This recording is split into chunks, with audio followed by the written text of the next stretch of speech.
女人正打算躲起来生孩子，突然一把利刃袭来，女人迅速起身迎战，但她每剧烈打斗一次，肚子里的孩子就闹腾一次，这样下去女人只有死路一条，所以她必须一招制胜。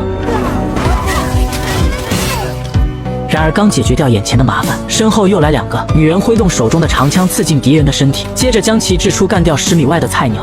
没想到敌军又送来3个人头，为了活下去，女人只能上前拼命。战斗力爆表的女人1打3也丝毫不落下风。她先是与3人周旋2圈，然后突然发起攻击，干掉其中1人。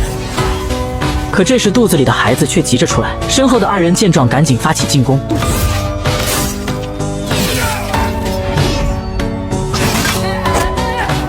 就在女人要解决最后1人时，突然的腹痛给了敌人反击的机会，还报复性的在女人侧腰嘎上一刀，女人疼得几乎晕厥，但为了腹中的孩子，她强忍疼痛，最终成功反杀最后1人。随后她奋力爬到石头后，一把撕开自己的裤子，用尽最后一丝力气将孩子生了出来。而女人到死都想不到，她的孩子竟是传说中的真龙转世。3000年前，真龙用生命作为代价封印住邪恶的暗地，如今暗地将再次苏醒，唯一能阻止他的只有转世重生的真龙。两仪式穆瑞和他的护法兰一直在寻找转世真龙。两仪式类似于魔法师，致力于维持世界秩序，护法的职责是保护两仪式不受伤害，二者签有牢不可破的契约。听闻转世真龙成年后生活在两河村，于是2人再次踏上寻人之旅。这里仿佛一个世外桃源，却有着不容打破的习俗。凡是年满18岁的女孩必须接受生与死的考验。今天刚好是艾文的成人礼，村里的乡贤奈尼威一把将她推下悬崖，汹涌的河水即刻带走艾文，恐惧也迅速将她包围。就在河神要将艾文拽入更深处时，艾文放空身心，静静感受河神的力量，最终在浅水处成功爬上岸。黄昏时，艾文终于回到村子，村里人都在为他庆祝。然而屋外的天气却预示着不祥。接着一个神秘人就走进酒馆，众人顿时紧张起来。而来人正是前来寻找真龙的兰和穆瑞。穆瑞向酒馆老板亮出象征身份的巨蛇戒，两仪式为世界而战，享有崇高地位。于是老板娘给2人安排了上等房。可身后的村民却议论纷纷，因为两仪式的到来预示着村里将有大事发生。果不其然，隔天兰就发现一堆山羊尸体，还被刻意摆成逗号形状，这代表暗地已经出手。兰得赶紧回去通知穆瑞，而此时的穆瑞还在观察可能是真龙转世的4人。1号对象是具有无限勇气的艾文，2号是跟父亲生活在山上的兰德，跟艾文互相爱慕，3号是身材魁梧的铁匠佩林，4号是游手好闲的赌徒麦特。可关于真龙的线索少之又少，穆瑞也不知道究竟谁才是真龙转世。夜晚，村民们聚在一起庆祝立春节。就在艾文沉浸其中时，对面的男孩突然被利器刺穿胸口。接着无数兽魔人出现，村民们被吓得四散而逃。可兽魔人岂会放过他们？在他们眼中，这些村民不过是一群蝼蚁。混乱中，奈尼威带着艾文躲起来，可还是被一个兽魔人发现。见无处可逃，奈尼威只能掏出削笔刀战斗，但他怎么可能是兽魔人的对手？2人很快就被逼到墙角。危急关头，一段光束将兽魔人的身体撕裂，原来是穆瑞和兰出手相助。接着穆瑞用魔法进行攻击。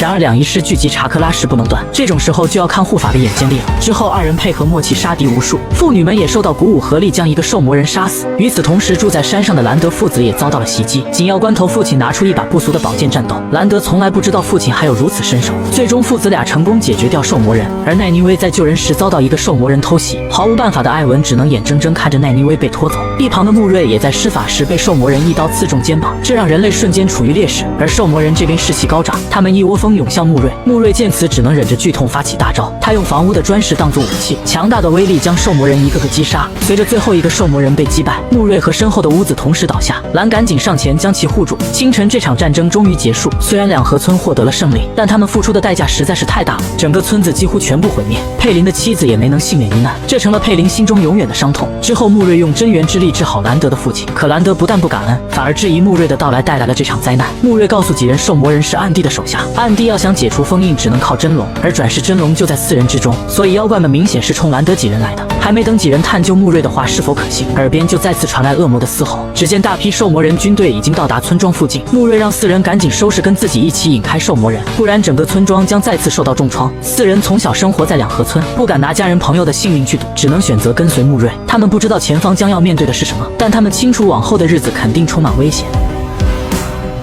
为了帮 BOSS 抓住传说中的转世真龙，打工仔兽魔人一直从白天加班到黑夜，终于将目标人物逼到渡口。穆瑞清楚兽魔人害怕深水，于是花2倍价钱让船夫载他们到对岸。听着不远处恶魔的嘶吼，众人一刻也不敢怠慢。就在船刚驶出几米远时，兽魔人就出现在渡口，他们数量众多，很快便围满河岸。几个年轻人被吓傻了，而打工仔们看着到手的 KPI 飞走，只能痛苦嘶吼。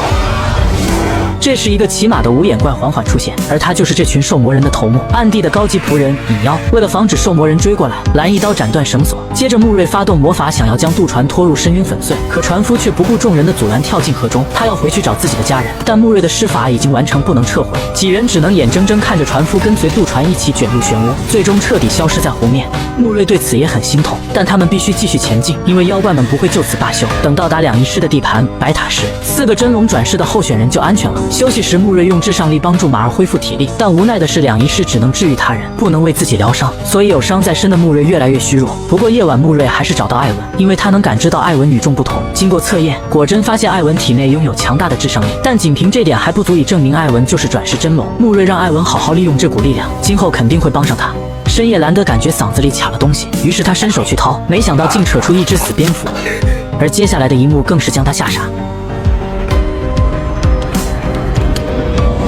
原来这一切只是一场梦，可奇怪的是，那只蝙蝠竟然真的存在。兰德赶紧找到其他3人，没想到他们也梦到了同样的内容。兰德觉得这一切肯定是穆瑞搞的鬼，而穆瑞却觉得这个梦境不是好征兆，他们得赶紧离开此地。可这时前去探路的兰却带来一个坏消息，白袍众就在前方。白袍众极端仇视使用至上力的两仪师，特别是眼前这个自称瓦达之子的男人，他更是将虐杀两仪师当成是一种乐趣，还会收集两仪师的巨蛇戒作为战利品。而现在瓦达之子也不打算就这样放过穆瑞，他亲自搜查穆瑞是否藏有巨蛇戒。幸好穆瑞已经提前将戒指交给蓝保管，这才逃过一劫。一无所获的白袍众只能放几人离开，一行人一路向东，傍晚才决定停下休息。而负责打水的佩林却遇到了危险，就在他查看被兽魔人抓伤的小腿时，一群恶狼突然出现在身后，佩林被吓得不敢动。更要命的是，腿上的伤口不停渗血，这对恶狼来说无疑是致命诱惑。这时头狼缓缓走向佩林，在与佩林对视片刻后，头狼就舔起佩林的伤口，但奇怪的是他并没有伤害佩林，而是带着狼群迅速离开，留下一脸困惑的佩林。佩林回去时已经天黑，而穆瑞再也支撑不住，陷入了昏迷。然而更糟糕的是，此时此刻影妖已经找到几人，接着他指挥无数兽魔人发起进攻，一行人来不及多想，赶紧逃命。眼看兽魔人距离越来越近，马儿却停住脚步，不愿继续前行，仿佛前方有什么可怕的东西。几人抬头望去，只见前方巨大的城墙被撕开一道裂缝，而这就是令人恐惧的暗影之城。就连兽魔人也畏惧这股邪恶的力量，为了活命，蓝只能带着几人进入城内。里面一片死寂，连声鸟叫都没有，到处都是被烧焦的痕迹。不过还是能从遗迹中看出这座城市原本的繁华。随后蓝说起了暗影之城的历史。兽魔人战争时期，这座城市不愿向其他城市伸出援手，于是建起巨大的高墙。可不知为何，城里所有的活物竟在一夜之间离奇消失。人们说这是一座被诅咒的坟墓，那股邪恶之力就来自城市中心。之后蓝叮嘱几人不要碰这里的任何东西，可偏偏就有人不听话。清晨，麦特被一个神秘声音唤醒，他循声而去，竟看到一个身影一闪而过。等他跟过去时，却只看到一个宝箱，似乎是宝箱中的东西将麦特召唤过来。麦特想也没想就将其打开，里面是一把镶着红宝石的匕首。接着神秘声音继续诱惑麦特抽出刀刃，而正是这一举动将害惨所有人。首先遭殃的是马儿，一团黑沙3分钟便夺走他的性命。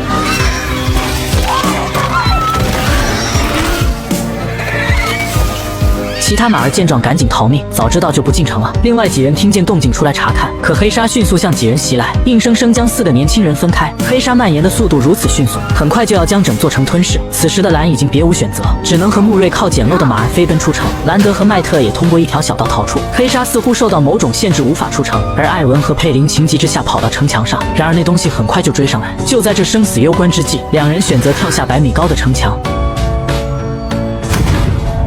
幸好下面是条河，2人才因此得救。不过现在他们互相找不到对方，由此队伍被迫分成3个小队前进。然而就在蓝给穆瑞喂水时，脖子上突然袭来一把刀，竟然是死里逃生的奈尼威。当初他被拖行了整整2天，以为自己即将成为恶魔的食物，没想到牛魔王并不急着吃他，而是先来点同类作为餐前小菜。奈尼威抓住机会拼命逃跑，慌忙中跑进天池洞中。眼看牛魔王的身影已经出现在洞口，奈尼威只能悄悄躲进水池。可饿了2天的牛魔王怎会轻易放弃？他来到水池边仔细搜索。奈尼威见此，轻轻调整位置，然而这细微的动静还是被牛魔王察觉。可当他来到池边，池中已不见人影。狡猾的牛魔王亲自下水插人，但奈尼威也不是等闲之辈，他来到妖怪身后，迅速抽出刀，然后狠狠刺进牛魔王的心脏。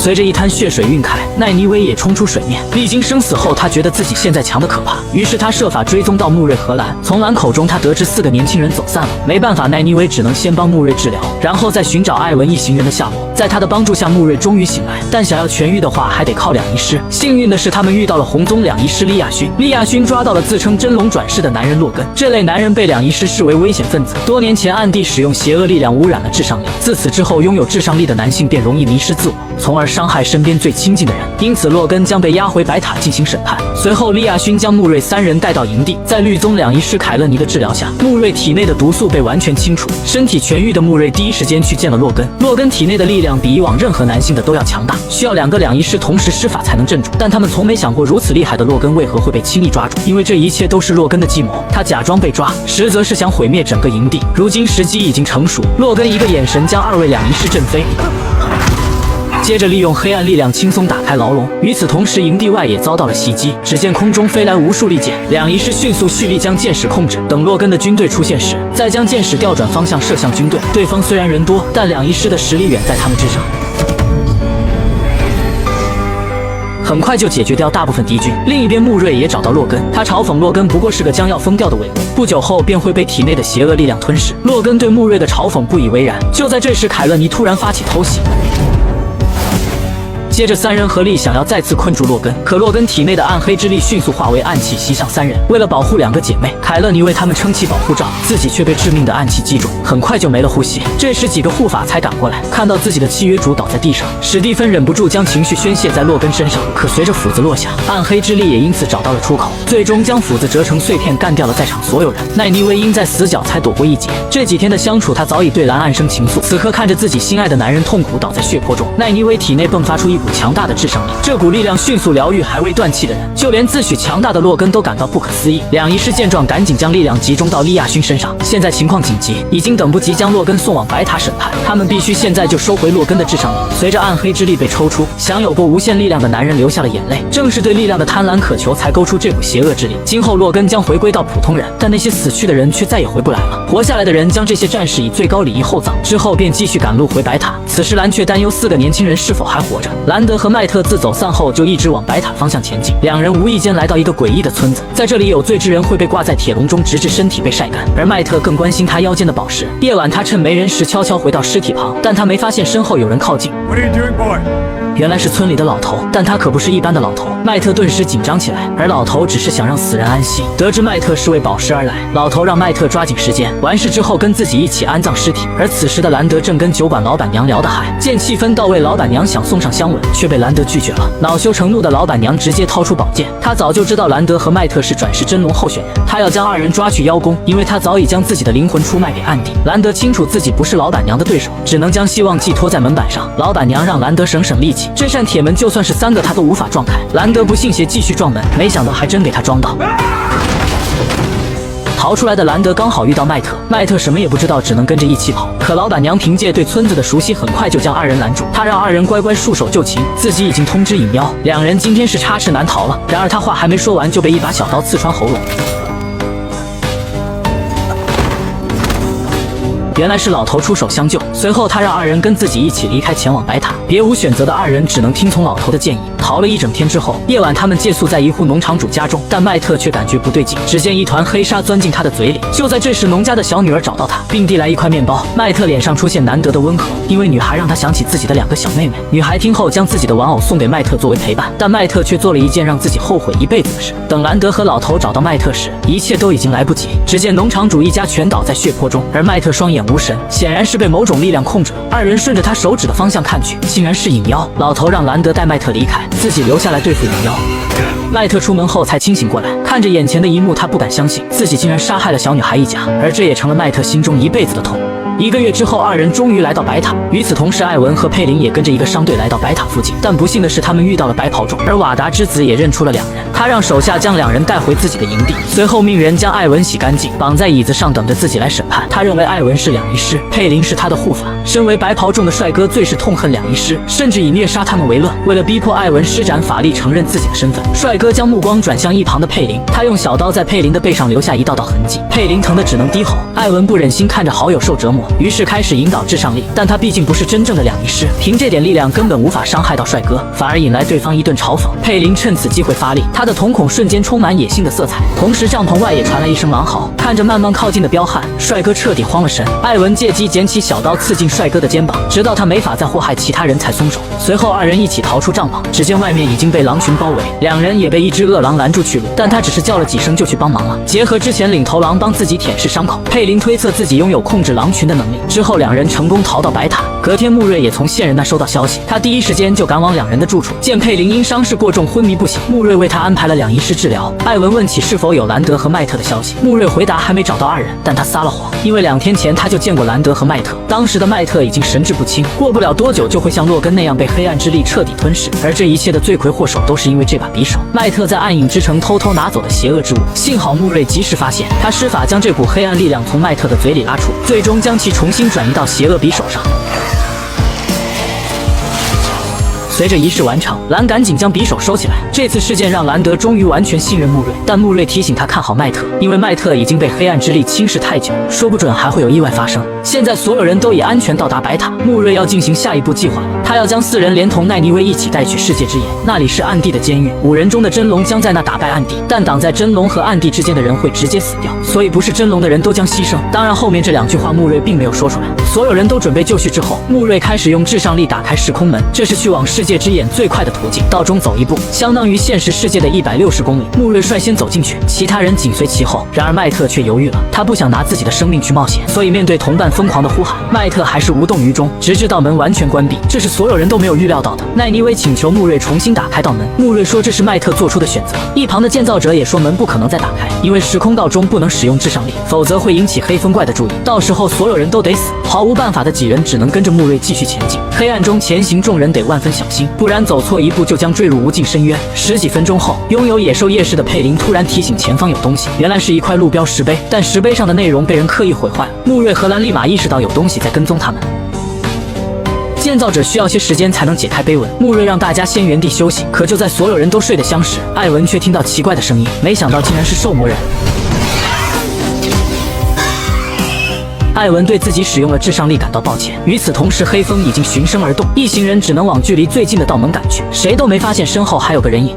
几人到达道门的同时，黑风也追了上来，他们迅速扑灭所有光明，因为黑暗中人更容易迷失心智。接着黑风就对着每个人低语。听到自己会失去所有人，这番话让奈尼威彻底爆发，他再次召唤出一股强大的至上力，将所有人都护在其中。穆瑞则趁机打开道门，最终几人有惊无险逃出了时空道。兰德和佩林还在为黑风的低语难受，穆瑞劝他们别想太多，黑风的话不可信。不过由于兽魔人的干扰，一行人并没有直接到达世界之眼，而是来到了对抗妖怪的最后堡垒——法达拉要塞。幸运的是，这里距离世界之眼仅1天的路程，而且这里是兰的第2个家乡，他们可以在此好好休息一晚。来到大殿后，穆瑞本想警告边境城主小心兽魔人，但自大的城主根本听不进去。他相信塔文隘口能够阻挡一切企图入侵的敌人，直到听见穆瑞说暗地开始利用时空门转移军队，城主这才严肃起来。随后他命人严密看守道门。与此同时，一个男人从道门中走出，而他就是经常去两河村卖货的帕登，但他的真实身份其实是黑暗之友，一个为暗地服务的人类。这就是为什么即使只有麦特光顾生意，帕登还是坚持每年去两河村的原因。这些年来，他一直监视着4个真龙转世候选人。如今他跟随几人来到边境，同时带来的还有一场生死危机。这是时光之轮中最令人振奋的场面，人类与兽魔人的战争终于打响。边境城主亲自率领部队守护家园，但兽魔人的数量实在是太多，想要阻止他们，只能擒住 BOSS 暗地，只有转世真龙才能将其打败。可穆瑞到现在都不知道谁才是真龙，直到清晨，一个男人找到他。It's me. 原来兰德早就知道自己是转世真龙，当初在酒馆逃命时，因为至上力他才打开铁门。时空道中也是他击退了兽魔人，而黑风的话更是直戳兰德的内心。It's you. You've always known it's you. No matter how fast or how far you can escape your fate. You are the dragon reborn. 可即便如此，兰德还是找到预言家，他希望从预言家口中听到否定答案。很可惜，还是让他失望了。预言家小时候遇到一个拿着苍鹭文件的男人，显然这人就是兰德现在的养父。养父在战场上发现即将分娩的敌人，这人就是第一集中战斗力爆表的女人。然而养父并没有杀掉女人，而是帮她进行分娩。可孩子出生后，女人就没了呼吸。善良的男人决定将孩子养大，这就是兰德奇迹般的降生。为了保护同伴不受伤害，兰德悄悄和穆瑞一起出发去找暗地。二人必须穿过妖境才能到达暗地的监狱——世界之眼。这些妖境看似毫无危险，实则会吞噬掉一切，稍不留神就会变成他们的养分。1小时后，穆瑞提议先休息下，保留好体力对付暗地。妖境却趁此机会吞噬兰德，兰德瞬间被吓醒，可还没等他回过神，一旁的穆瑞就遭到袭击。来人正是讲话冒火星子的暗地。兰德迅速用弓箭射中他的眼睛，然而区区小箭暗地根本不屑，他将其吞噬后露出了人类形态。暗地想要兰德与自己合作重建世界秩序，把世界变成他们想要的样子，但兰德坚信这一切只是一场梦，暗地在监狱中不可能出来，于是他选择用疼痛唤醒自己。可当他醒来之后，一切正如梦中发生的那样，就连穆瑞所说的话都一样。兰德意识到暗地比自己想象中还要强大。就在这时，不远处突然传来野兽的嘶吼，只见兽魔人军队已经向要塞进攻，二人得加快步伐了。不久后，他们终于来到世界之眼，而暗地就在这个深坑中。两人一路向下来到底层，脚下赫然是一道超大的太极门。兰德感觉到下面有东西在召唤自己，于是他将手贴上去，可刚触碰的那一瞬间，他就回到两河村的小屋。在这里，兰德有一个美满的家庭。虽然他清楚这一切都是假的，但他不想打破这个梦。而且这里的艾文是那么真实，他不仅知道两人相处的细节，还能带给兰德真实的感受，这让兰德越陷越深。可下一秒，艾文却静止不动了，就连他们的孩子也被定格。原来一切都是暗地搞的鬼，他用眼前的美好诱惑兰德，只要兰德想要，这一切都可以成为现实。现实世界中，暗地也来到穆瑞身边。穆瑞想要发动至上力对付他，可对方只是动下手指就将穆瑞的灵根全部清除。从此，穆瑞只是个普通人，但他不会打没准备的仗。如果兰德选择了黑暗，穆瑞将亲手了结他。与此同时，城内的人也终于意识到危险来临。城主让部下去取秘密武器，自己则率领部队守住塔文隘口。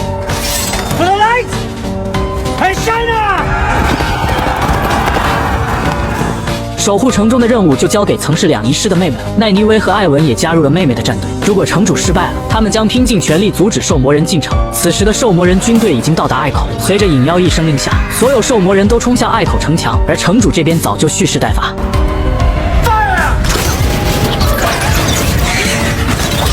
战争一直持续到晚上，虽然人类占据着有利位置，但兽魔人的数量实在是太多了。他们通过人梯爬上城墙，趁着城主换剑的时候，一个兽魔人掷出长枪，将城主钉在了墙上。保卫家园的勇士就这样牺牲，隘口也随之被攻克。兽魔人如同洪水般冲向城市，妹妹赶紧向其他4人输入自己的至上力，然后再通过每个人吸收更多的力量。眼看兽魔人已经来到跟前，妹妹利用至上力从天上引来雷电。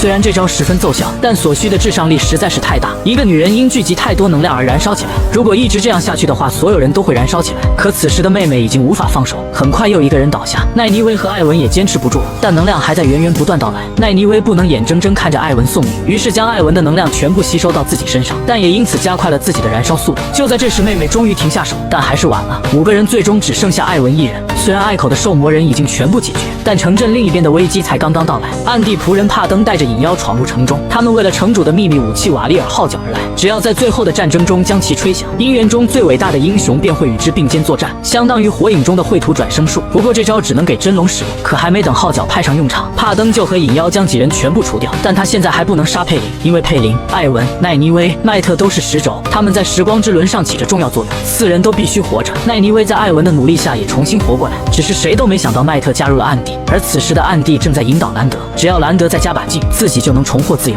可兰德突然将至上力集中到法器上，凭借最后一丝理智，他成功逃出了暗地精心编制的梦网。随后他用注满能量的法器成功消灭暗地，可暗地却露出了意味深长的表情。兰德以为自己成功了，但他还是开心不起来，因为他感受到体内疯狂的力量，他害怕自己某天也会被黑暗之力吞噬，从而伤害身边爱的人。所以兰德请求穆瑞告诉其他人自己已经死了，之后他便独自离开，从此销声匿迹。而穆瑞看着坚不可摧的心之石被毁坏，他觉得事情并没有这么简单。This wasn't the last battle. I fear it was the first.